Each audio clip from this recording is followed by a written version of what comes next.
চলো সবার প্রথমেই জানাচ্ছি গুড মর্নিং। আজকে আমার ঘুম থেকে উঠতে খুব লেট হয়ে গেছে, প্রায় 7:30 বেজে গেছিলো ঘুম থেকে উঠতে।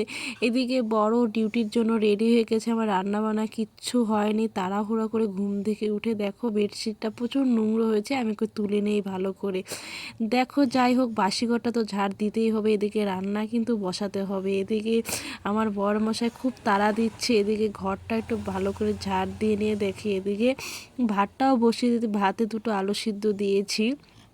যাই হোক, কী করবো আর, না দেরি করে উঠেছি, এগেতে উঠোনও তো ঝাড় দিতে হবে, তাই না? কি বলবো, যে উঠোনটাও ভালো করে একটু ঝাড় দিয়ে নিচ্ছি। গ্রামের বাড়ি বন্ধুরা, কি বলবো গাইস, এত নোংরা হয় গ্রামের বাড়ি। উঠোন বাড়ির সামনে প্রচুর বড় জায়গা, এত ঝাড় দিতে হয়। বাড়ির সামনেটা এতটা নোংরা হয়েছে, কি করব আমি।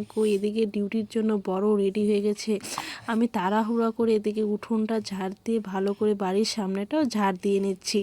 ঝাড় দিয়ে দেখো একটু চা বানিয়ে নিচ্ছি, চায়ের সাথে চাও খেয়ে নিলাম।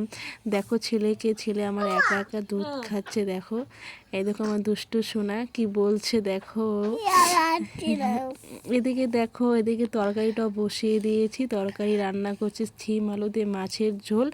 ফাইনাল রান্না বান্না কমপ্লিট করে দেখো বড়মশাইয়ের জন্য টিফিন করে নিলাম, টিফিনে ব্যাক করে দিলাম। টাটা বাই বাই আজকের জন্য।